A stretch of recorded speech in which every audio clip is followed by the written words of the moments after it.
friends, this is Neetu Bansotra and welcome to CCD, a complete course destination.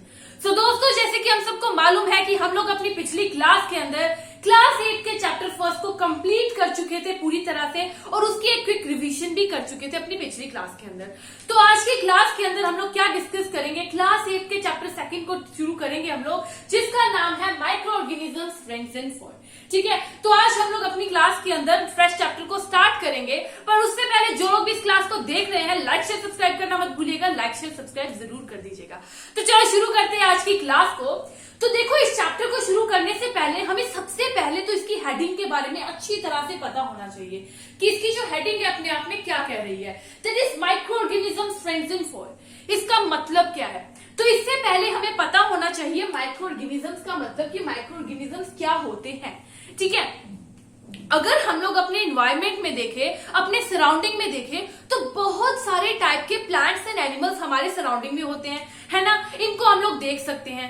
अब इनके अलावा कुछ ऐसे लिविंग ऑर्गेनिजम्स भी हमारे सराउंडिंग में होते हैं which can not be seen by our naked eyes, जिनको हम लोग अपनी नेक्ड आइज से नहीं देख सकते। और इन्हीं माइक्रो ऑर्गेनिज्म, इन्हीं लिविंग ऑर्गेनिजम्स को हम लोग क्या बोल देते हैं? इन्हीं लिविंग ऑर्गेनिजम्स को हम लोग बोल देते हैं माइक्रो ऑर्गेनिजम्स और microbes. So the living organisms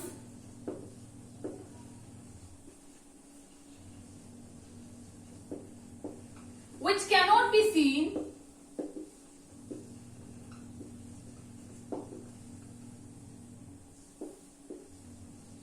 by our naked eyes are called microorganisms or microbes.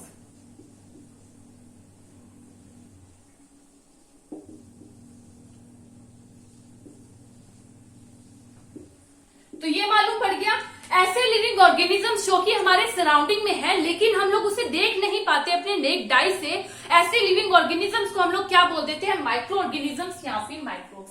तो एक एग्जांपल लेकर हम लोग समझेंगे। तो देखो, जब रेनी सीजन होता है, मुझे लगता है आप लोगों ने सबने ऑब्जर्व किया होगा कभी ना कभी अपनी लाइफ के अंदर, जब रेनी सीजन होता है तो ब्रेड्स जो होते हैं उन्हें हम लोगों ने मान लीजिए मॉइस्चर के अंदर रहने दिया। ठीक है, अब क्या होगा, थोड़ी टाइम बाद उन ब्रेड्स को हम लोग देखेंगे तो ब्रेड के ऊपर एक लेयर आ चुकी होगी, व्हाइट ग्रेइश लेयर। ठीक है, अगर अब उसको हम लोग और वो जो ब्रेड है वो स्पॉइल हो चुका होगा, अगर उस ब्रेड को हम लोग मैग्नीफाइंग ग्लास से देखेंगे तो हमें कुछ ब्लैक कलर के स्मॉल स्मॉल डॉट्स दिखेंगे, सर्कल्स दिखेंगे। ठीक है, अब बात आती है कि ऐसा क्यों होता है, किसकी वजह से होता है, इस सब को हम लोग आज की क्लास के अंदर, इस चैप्टर के अंदर डिस्कस करने वाले हैं। ओके, तो सबसे पहले हम लोगों को जानना है about micro organisms. Micro organisms के बारे में हम लोग जानेंगे तो हम लोग एक एक्टिविटी के जरिए समझते हैं। मान लीजिए हमारे पास मॉइस्ट सॉइल है, हम लोगों ने मॉइस्ट सॉइल ले लिया है और उसी के साथ साथ हम लोगों ने पॉन्ड वाटर ले लिया। ठीक है, उस मॉइस्ट सॉइल को हम लोगों ने एक ग्लास वाटर के अंदर डिसॉल्व किया और एक थोड़ी देर के लिए उसे हम लोगों ने रहने दिया। ठीक है, छोड़ दिया ताकि वो जो सॉइल है सेटल डाउन हो जाए। अब सॉइल जो है सेटल डाउन हो जाएगी और पॉन्ड वाटर ले लिया, उसके 2-3 ड्रॉप्स ले लिए और जो ये सॉइल वाला वाटर था उसके 2-3 ड्रॉप्स ले लीजिए। उसको हम लोग माइक्रोस्कोप के नीचे जब हम लोग उसे ऑब्जर्व करेंगे तो हमारे पास क्या ऑब्जर्वेशन आएंगी, हम लोग क्या देखेंगे कि ये जो वाटर था, जो सॉइल वाटर था, जो पॉन्ड वाटर था, उनके बीच में कुछ ऑर्गेनिजम्स हैं, कुछ लिविंग ऑर्गेनिजम्स हैं। लेकिन हम सभी लिविंग ऑर्गेनिजम्स को माइक्रो ऑर्गेनिजम्स नहीं बता सकते, सभी को माइक्रो ऑर्गेनिजम्स की कैटेगरी के अंदर नहीं डाल सकते। सो माइक्रो ऑर्गेनिजम्स क्या होता है ये तो हमें पता चल गया है। ऐसे लिविंग ऑर्गेनिजम्स जिनको हम लोग नेक्ड आई से नहीं देख सकते, उनको हम लोग बोल देते हैं माइक्रो ऑर्गेनिजम्स और माइक्रोब्स। ठीक है, अब कुछ लिविंग ऑर्गेनिजम्स होते हैं, जैसे कि कुछ माइक्रो ऑर्गेनिजम्स होते हैं जिनको हम लोग जो है मैग्नीफाइंग ग्लास से देख सकते हैं, जैसे कि ब्रेड के ऊपर जो होती है। ठीक है, ब्रेड वाली जो माइक्रो ऑर्गेनिजम्स होते हैं उनको हम लोग देख सकते हैं with the help of magnifying glass. लेकिन कुछ ऐसे माइक्रो ऑर्गेनिजम्स होते हैं जिनको माइक्रोस्कोप के बिना नहीं देखा जाता और उसी को नाम दे देते हैं माइक्रो ऑर्गेनिजम्स का और माइक्रोब्स का। ठीक है, हमें पता चल गया कि माइक्रो ऑर्गेनिजम्स क्या होते हैं, माइक्रोब्स क्या होते हैं, जिन्हें हम लोग माइक्रोस्कोप के बिना नहीं देख सकते। ठीक है, यहां तक बात क्लियर हो चुकी है दैट माइक्रो ऑर्गेनिजम्स क्या होते हैं। अब हम लोग देख लेते हैं where do micro organisms live. Micro organisms जो है कहां पर रहते हैं। माइक्रो ऑर्गेनिजम्स जो होते हैं, थोड़ी सी पहले एग्जांपल्स देख ले माइक्रो ऑर्गेनिजम्स की। तो जो हमारे माइक्रो ऑर्गेनिजम्स होते हैं ना, इनको 4 मेजर कैटेगरीज के अंदर डिवाइड किया जाता है।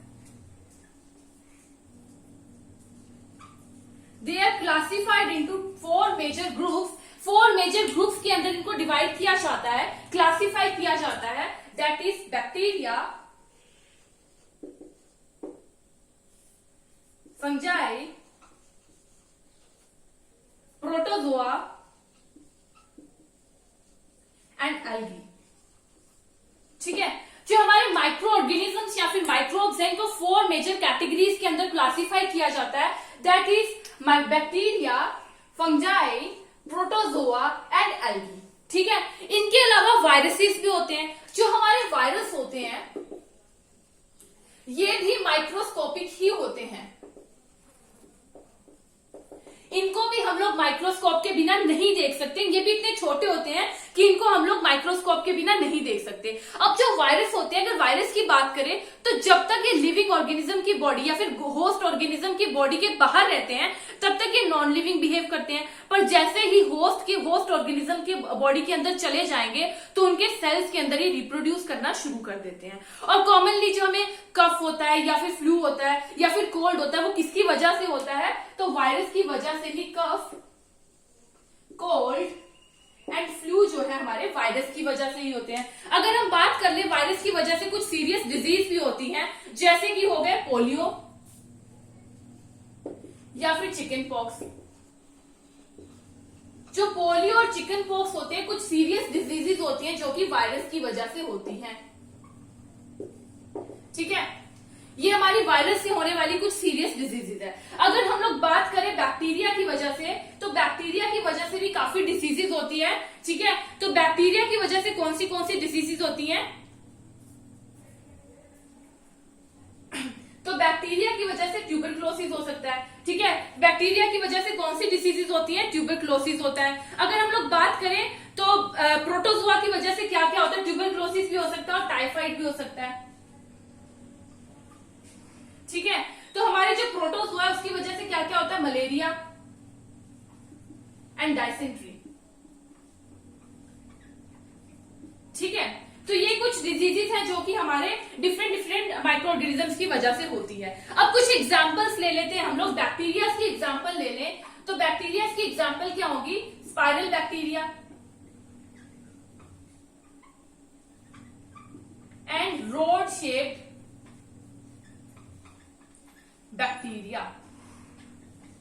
ठीक है, ये कुछ एग्जांपल्स हो जाएंगी हमारी बैक्टीरिया की। अगर हम लोग एल्गी की एग्जांपल्स ले ले तो स्पाइरोगेरा, ये हमारी एग्जांपल हो जाएगी एल्गी की। और प्रोटोजोआ की एग्जांपल ले ले तो क्या होगा? Protozoa, amoeba, paramecium. ठीक है, अमीबा एंड पैरामीशियम क्या है? हमारी प्रोटोजोआ की एग्जांपल है। वही हम फंजाई की एग्जांपल ले ले तो ब्रेड मोल्ड,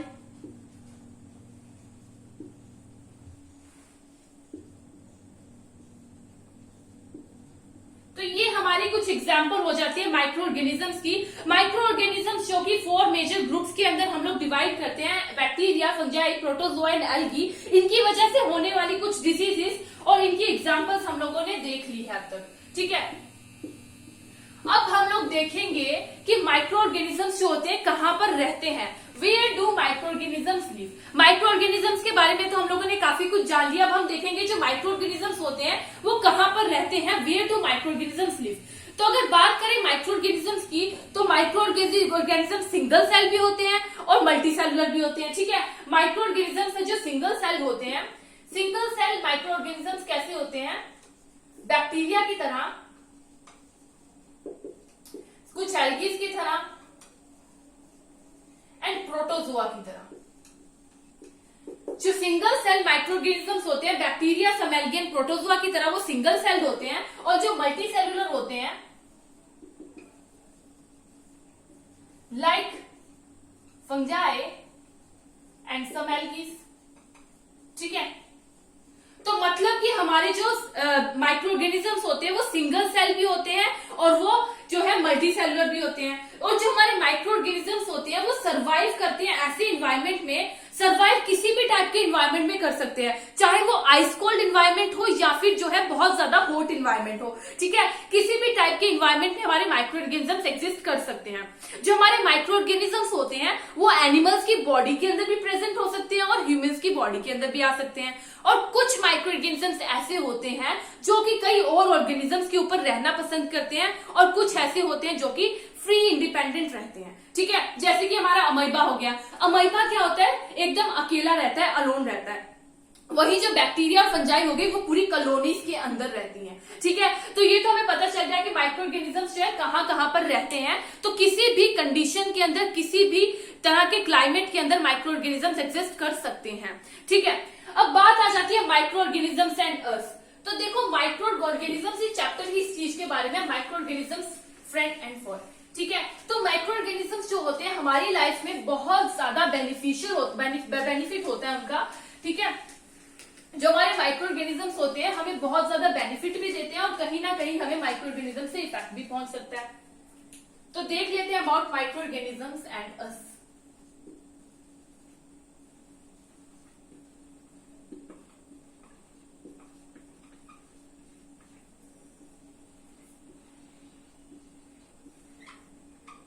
तो देखो जो माइक्रो ऑर्गेनिजम्स होते हैं ये हमारे फ्रेंड भी होते हैं, हमारी लाइफ में इनका बहुत ज्यादा बेनिफिट भी होता है और कहीं ना कहीं हमें इनसे हमें इनसे हार्म भी होता है। जैसे काफी सारी डिजीजेस का खतरा रहता है, लेकिन ये कहीं ना कहीं हमारी हेल्प भी करते हैं। तो सबसे पहले हम लोग देख लेंगे फ्रेंडली माइक्रो ऑर्गेनिजम्स।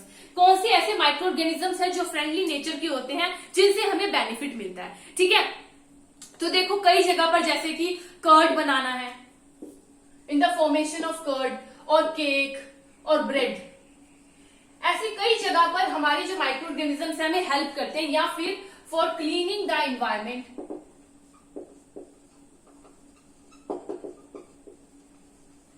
देखो जैसे कि हमारे एनवायरमेंट के अंदर काफी ज्यादा पोल्यूशन हो जाता है because of animal waste, human waste या फिर फिशेस। तो इन सब हार्मफुल चीजों को यूजेबल फॉर्म में कन्वर्ट करने का काम करते हैं हमारे माइक्रो ऑर्गेनिजम्स। माइक्रो ऑर्गेनिजम्स का क्या काम होता है, हार्मफुल चीजों को यूजेबल फॉर्म में कन्वर्ट करना। उसी के साथ देखो जैसे हमारे सॉइल की फर्टिलिटी को इंक्रीज करना, ये भी माइक्रो ऑर्गेनिजम्स का काम होता है। ठीक है, तो माइक्रो ऑर्गेनिजम्स जो है हमारे लिए बहुत ज्यादा बेनिफिट भी होता है इनका। तो देख लेते हैं माइक्रो ऑर्गेनिजम्स का कुछ यूजेस ऑफ माइक्रो ऑर्गेनिजम्स। कैसे माइक्रो ऑर्गेनिजम्स जो है हमें बेनिफिट देते हैं। तो सबसे पहले तो आ जाएगा मेकिंग कर्ड एंड ब्रेड। जो माइक्रो ऑर्गेनिजम्स हैं इनको हम लोग कर्ड एंड ब्रेड बनाने के लिए भी यूज करते हैं। Second thing is commercial uses of micro organisms. कुछ कमर्शियल यूजेस होते हैं। And third is medicinal uses of micro organisms. कुछ मेडिसिन में भी इनका यूज किया जाता है। फोर्थ इज वैक्सीन, वैक्सीन के अंदर भी हम इनको यूज करते हैं। Fifth is increasing soil fertility, soil की फर्टिलिटी को इंक्रीज करने के लिए भी।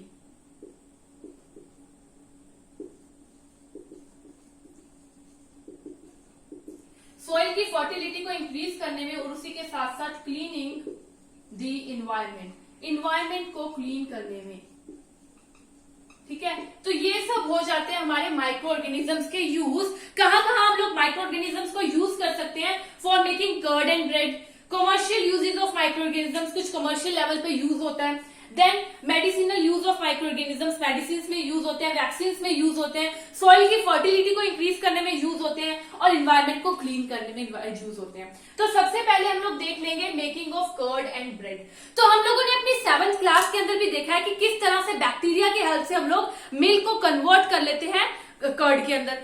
तो आई थिंक कि आप लोगों ने भी कभी ना कभी अपने घर में देखा होगा, आपकी मम्मा क्या करती है, मिल्क को थोड़ा सा गर्म करेंगी, थोड़ा सा वार्म करेंगी, उसके अंदर थोड़ा सा जो है कर्ड डाल देंगी। अब जब उसके अंदर थोड़ा सा कर्ड डालेंगी, लेकिन सुबह उठकर देखेंगे तो पूरा का पूरा मिल्क जो है कर्ड में कन्वर्ट हो चुका होगा। तो ऐसा कैसे होता है, देखो वैसे तो हमारा कर्ड होता है उसमें काफी सारे माइक्रो ऑर्गेनिजम्स होते हैं, लेकिन एक बैक्टीरिया लैक्टोबैसिलस, ठीक है। लैक्टोबैसिलस एक बैक्टीरिया होता है जो कि मिल्क को कन्वर्ट करने का काम करता है किसमें, कर्ड में। वो कंटिन्यूसली रैपिडली जो है मल्टीप्लाई होता जाता है और उसके साथ ही पूरे के पूरे मिल्क को जो है कन्वर्ट कर देता है कर्ड में। और जो हमारा कर्ड होता है ये काफी ज्यादा चीजों के अंदर इंग्रेडिएंट का काम करता है, जैसे कि हमारा हो गया रवा इडली हो गई, ठीक है, रवा इडली हो गई, इसके अंदर भी, या फिर भटूरे हो गए, उसके अंदर कर्ड को डाल दिया जाता है और जिसकी वजह से वो है राइज हो जाते हैं। अब देखते हैं जो हमारा यीस्ट होता है वो किस तरह काम करता है। मान लीजिए हम लोगों ने 1 kg फ्लोर ले लिया। फ्लोर क्या होता है, आटा या फिर मैदा। हम लोग क्या करेंगे, इसके अंदर थोड़ा सा वार्म वाटर ऐड करेंगे और उसी के साथ साथ हम लोग ईस्ट का पाउडर ऐड कर देंगे, ठीक है, और इसका डॉ बना के साइड में रख देंगे। अब जब हम लोग 1 और 2 आवर के बाद इसे देखेंगे तो ये डॉ जो है काफी ज्यादा राइज हो चुका हो गया। तो ऐसा क्यों होता है, देखो जो हमारा ईस्ट होगा ना वो इसके अंदर रैपिडली रिप्रोडक्शन करेगा और रेस्पिरेशन के टाइम ये जो है कार्बन डाइऑक्साइड को रिलीज करेगा। इसके टाइम रेस्पिरेशन के टाइम कार्बन डाइऑक्साइड गैस की रिलीज होगा और जो कार्बन डाइऑक्साइड गैस है वो एयर के बबल्स के फॉर्म में होगी और जो वो क्या करेगी, जो हमारा मैदा या फिर आटा होगा, फ्लोर होगा, उसको राइज करने का काम करेगी। तो इस चीज का यूज करते हैं हम लोग। ईस्ट का यूज कहां कहां पे करते हैं, फैक्ट्रीज के अंदर करते हैं for making breads, cakes, pastries, इन सब के फॉर्मेशन में जो हम लोग इसकी यूज करते हैं, ठीक है। तो ये हो जाता है हमारा किस तरह से जो कर्ड बनता है और ब्रेड बनते हैं with the help of what, with the help of micro organisms. Second is our commercial use of micro organisms. तो इस टॉपिक के आगे लिख लीजिए टू बी कंटिन्यूड, जिसको हम लोग अपनी अगली क्लास के अंदर डिस्कस करेंगे। आज की क्लास के अंदर हम लोग सिर्फ देख रहे थे कि माइक्रो ऑर्गेनिजम्स होते क्या है, तो कल की क्लास के अंदर हम लोग सब कुछ डिस्कस करेंगे कि कहां कहां माइक्रो ऑर्गेनिजम्स को हम लोग यूज करते हैं, ठीक है। तो आज की क्लास हम लोग यही खत्म करते हैं। Thank you.